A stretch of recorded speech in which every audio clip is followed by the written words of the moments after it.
first.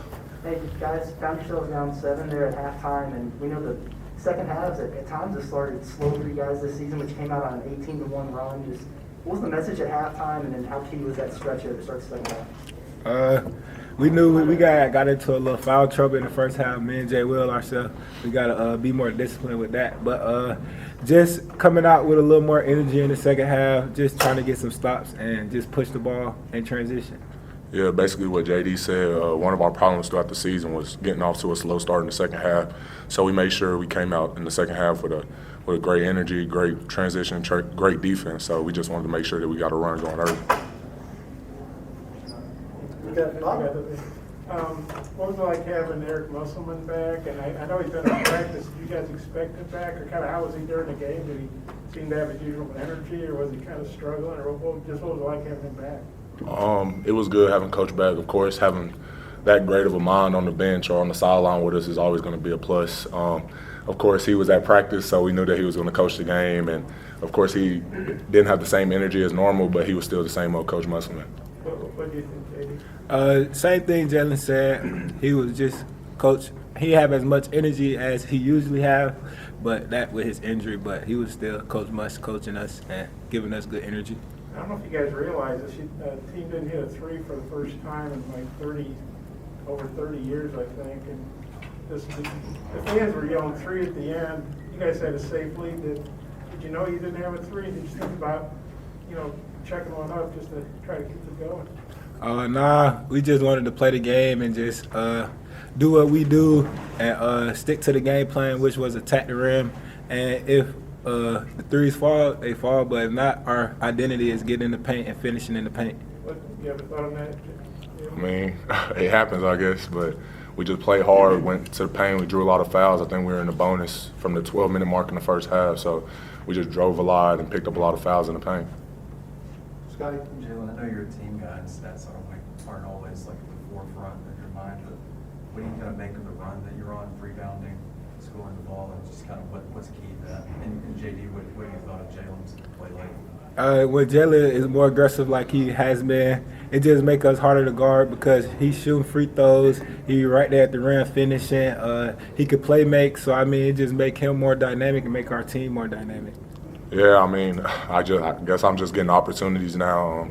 I've always been the type of player just to do whatever the team needs me to do, and I guess that points have been one of the things that the team's been needing me to do these past couple of games. So I guess it's just been coming my way. JD, you mentioned it earlier about getting in some foul trouble in the first half. How tough was it, both of you, having to sit on the bench as the South Carolina kind of built their lead? And JD, this is the second game in a row, I think, that you've had that issue. Is there anything you specifically working on to try to avoid that? I mean, I'm just out there playing hard, just can control what I can control, and I'm gonna just continue to be aggressive and just try to be a little more disciplined on my fouls. South Carolina is obviously a pretty physical team. They've been known to foul quite a bit. You guys tend to get to the free throw line a lot. How big of a point of emphasis was that, and getting 33 free throw attempts tonight? How key was that in the game? That was our game plan. We knew they was one of the highest foul teams in the country, and we one of the top teams that shoot free throws in the country. So I mean, it was just we got to get downhill and just play our game. Yeah, we just knew that was one of the main things that we had to focus on this game, getting to the basket, and it just went our way. We were playing aggressive, guards playing aggressive, getting me open dry or dump off passes, or the bigs not rotating and the guards getting easy layups to the rim. So we just played our game plan and we got to the line a lot. You guys beat the shot clock buzzer a lot in the second half, brinkmanship there. But at the end of the first half, someone shot with about 10, 12 seconds left. They went down, hit a three. Did Eric say anything about that at halftime to you guys? I don't remember, but we got to be better. We got to just get the last shot at the end of the half and get a stop on the other end if that ever happened again. Yeah, I don't even remember.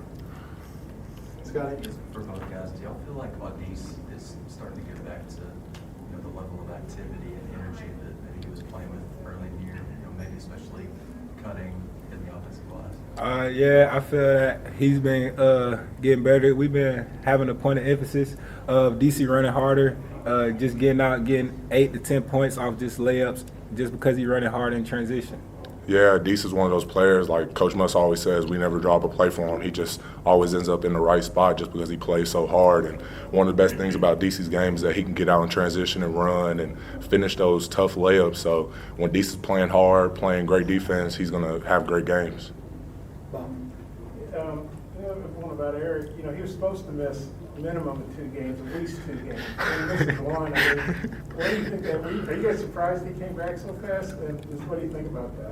Yeah, so when he came back the other day, it was after our LSU win. I was in the training room with Kamani, and he walked past down the hall, and we looked at each other. He's like, "Was that Coach Muss?" And we were just surprised to see him there, but just knowing that Coach Muss is fighting through all that pain and the injury that he has, the surgeries that he just got, just shows how much he means about this team and this program.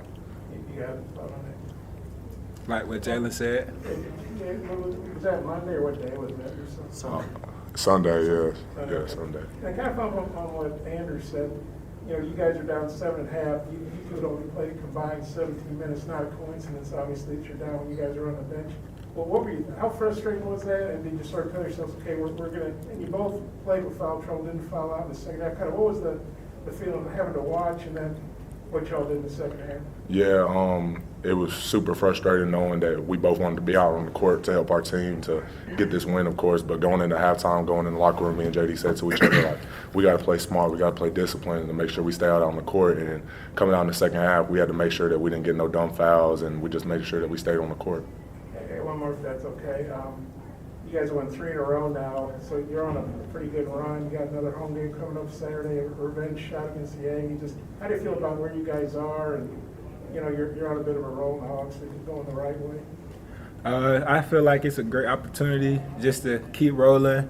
We lost a tough one at Texas A&M, and they've just been in us just ever since we left from out there. So, I mean, we just going to come with that same energy.